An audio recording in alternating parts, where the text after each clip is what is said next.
Hello hello എല്ലാവർക്കും എൻ്റെ YouTube ചാനലിലേക്ക് സ്വാഗതം. അപ്പോൾ ഇന്ന് നമുക്ക് ചെറിയ ചെമ്മീൻ കിട്ടിയിട്ടുണ്ട്.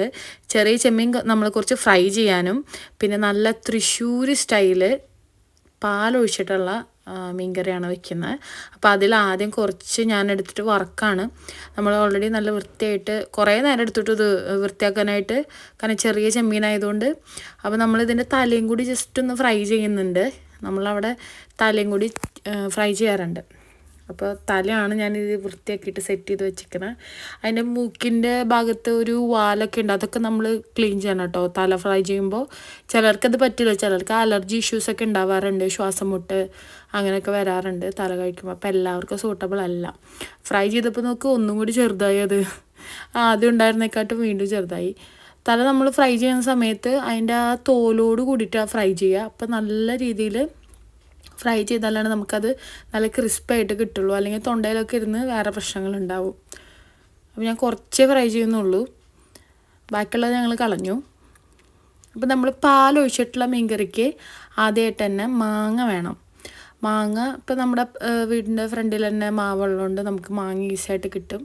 അപ്പോൾ ഞങ്ങൾ മാങ്ങ പൊട്ടിക്കുകയാണ്. അപ്പോൾ അതിൽ കുറച്ച് മാമ്പഴമായിട്ട് നിൽക്കുന്നുണ്ടായിരുന്നു. അപ്പോൾ കുറച്ച് മാമ്പഴം കൂടി പൊട്ടിച്ചു. നമ്മൾ ആവശ്യത്തിനുള്ളത് അപ്പോൾ പൊട്ടിച്ച് കഴിക്കാട്ടോ ചെയ്യുക, അങ്ങനെ പൊട്ടിച്ചൊന്നും വെക്കാറില്ല. കാരണം കുറേയൊന്നും ഈ വർഷം ഉണ്ടായിട്ടില്ല, നമുക്ക് വീട്ടിലേക്ക് ആവശ്യത്തിന് എടുക്കാനുള്ള അത്ര മാങ്ങ ഉണ്ടായിട്ടുള്ളൂ. അപ്പോൾ എൻ്റെ അമ്മായിമ്മ പൊട്ടിക്കാണ് മാങ്ങ.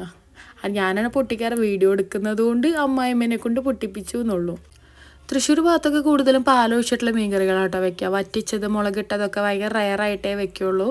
അപ്പം ഇതിലേക്ക് നമുക്ക് ആവശ്യമുള്ളത് അധികം പഴുത്തതും അല്ല എന്നാൽ പച്ചുമല്ല, ആ ഒരു സ്റ്റേജിൽ നിൽക്കുന്ന മാങ്ങയാണ് വേണ്ടത്. എന്നാലാണ് അതിൻ്റെ ആ മധുരം പുളിയും കറക്റ്റായിട്ട് കിട്ടുള്ളൂ. അപ്പോൾ അത് ചെത്തി വൃത്തിയാക്കി ഇതിലേക്ക് മിക്സ് ചെയ്തിട്ട് വെക്കുകയാണ്. നമ്മളിത് ഓൾറെഡി ഈ മീൻ ഉപ്പ് മുളക് പൊടി മഞ്ഞൾപ്പൊടി ഇട്ട് മിക്സ് ചെയ്ത് വെച്ചതാണ് കേട്ടോ. അതിലേക്ക് ഒരു തക്കാളി അങ്ങനെ തന്നെ നമ്മൾ ചെത്തി ചേർക്കാണ്. തക്കാളി നീളത്തിൽ വേണം അരിയാനായിട്ട്, എന്നാലാണ്ട് ആ കറക്റ്റ് ടേസ്റ്റ് കിട്ടുള്ളൂ. നമ്മൾ എല്ലാ കറികൾക്കും ഒരു പ്രത്യേക സ്റ്റൈലിലാണ് മുറിക്കാറ്. നമ്മൾ ചിക്കൻ കറി ആണെങ്കിൽ നേരെ തക്കാളി 4 കഷ്ണമാക്കും. ഇതെന്ന് പറഞ്ഞു കഴിഞ്ഞിട്ടുണ്ടെങ്കിൽ നമ്മൾ എന്താ പറയുക, ചെത്തിയിടില്ലേ, ചെത്തിയിടുക, അങ്ങനെയാണ് ചെയ്യുന്നത്. അതിലേക്ക് നമുക്ക് എരിവിന് ആവശ്യമുള്ള പച്ചമുളകും നമ്മളിടാണ്. നമ്മളിത് ഓൾമോസ്റ്റ് ഒരു 6 പച്ചമുളകൊക്കെ നമ്മൾ എടുത്തിട്ടുണ്ട്. പിന്നെ ഒരു കളർഫുള്ള് ആവാൻ വേണ്ടിയിട്ട് നമ്മൾ സബോളയും കൂടി ചേർക്കാണ്. ഇഞ്ചി അതിൻ്റെ ഇടയ്ക്ക് ഇട്ടിട്ടുണ്ടായിരുന്നു കേട്ടോ, അത് ഇഞ്ചിയും കൂടി ഇടണം. നമ്മളിതിൽ വെളുത്തുള്ളി കാര്യങ്ങളൊന്നും ചേർക്കുന്നില്ല, ഇഞ്ചിയാണ് ചേർക്കുന്നത്. എന്നിട്ട് കുറച്ച് കറിവേപ്പിലും കൂടി ഇട്ട് അതിലേക്കൊരു 3 ടേബിൾ സ്പൂണോളം നമ്മൾ മല്ലിപ്പൊടി, കാരണം ഇതിൽ നമ്മൾ കൂടുതലും മല്ലിപ്പൊടിയാണ് ചേർക്കുക. മല്ലിപ്പൊടിയും കൂടി ഇട്ട് ഒരു പച്ച വെളിച്ചെണ്ണ കുറച്ച് അതിൻ്റെ മേലേക്ക് ഇട്ട് നല്ല പോലെ കൈകൊണ്ട് തിരുമ്പെടുക്കണം. ഇതിലാണ് ഇതിൻ്റെ ടേസ്റ്റ് വരിക. ആ തിരുമ്പണേനാണ് അതിൻ്റെ ടേസ്റ്റ് വരിക. ഇത് നമ്മളിവിടെ തിരുമ്പുക എന്നാണ് പറയുക. നല്ല പോലെ ഇതിൽ മിക്സ് ചെയ്ത് ചേർക്കണം എല്ലാം കൂടിയിട്ട്. അങ്ങനെ ഒരു 5 മിനിറ്റ് 10 മിനിറ്റ് വെക്കാൻ പറ്റി കഴിഞ്ഞാൽ, തിരുമ്പി കഴിഞ്ഞിട്ട് ഒരു 5 മിനിറ്റ് വെക്കാൻ പറ്റി കഴിഞ്ഞാൽ അത്ര ടേസ്റ്റായി. നല്ല പോലെ തിരുമ്പി നമ്മൾ വെക്കാം. എന്നിട്ട് നമ്മൾ നാളികേരപ്പാൽ ചേർക്കാം. നാളികേരപ്പാൽ ഇതിപ്പോൾ 3-ാം പാലാണ്. 3-ാം പാൽ നല്ല പോലെ ഇതിലേക്ക് ചേർത്ത് നല്ല പോലെ മിക്സ് ചെയ്ത് വെക്കുക. അത് കഴിഞ്ഞ് നമ്മൾ അടുപ്പിൽ വെച്ചിട്ട് ഒന്ന് തിളപ്പിക്കുക. തിളച്ചതിന് ശേഷം 2-ാം പാൽ ഒഴിക്കുക. അതിന് ശേഷം നമ്മൾ വെന്ത് കഴിഞ്ഞതിന് ശേഷമാണ് 1-ാം പാൽ ഒഴിക്കുക. 1-ാം പാൽ ഒഴിച്ച് കഴിഞ്ഞ് ഒരിക്കലും തിളപ്പിക്കരുത് കേട്ടോ. അപ്പോൾ ഇവിടെ നമ്മളിപ്പോൾ ചെയ്യുന്ന 3-ാം പാൽ ഒഴിക്കുകയാണ്. അപ്പോൾ ഇതൊരു ഓൾമോസ്റ്റ് ഒരു നാളികേരം മൊത്തമായിട്ട് എടുത്തതുണ്ട്.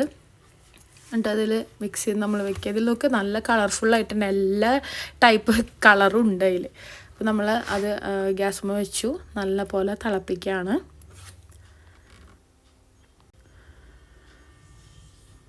നല്ല പോലെ തള വന്നിട്ടുണ്ട്. അപ്പോൾ ആ മീൻ അതിൽ കിടന്നിട്ട് വേവാണ് ചെയ്യുക, ആ മാങ്ങയും മീനും. അപ്പോൾ അതിൻ്റെ രണ്ടിനും ടേസ്റ്റ് അതിൽ കിടന്ന് മിക്സ് ആവും.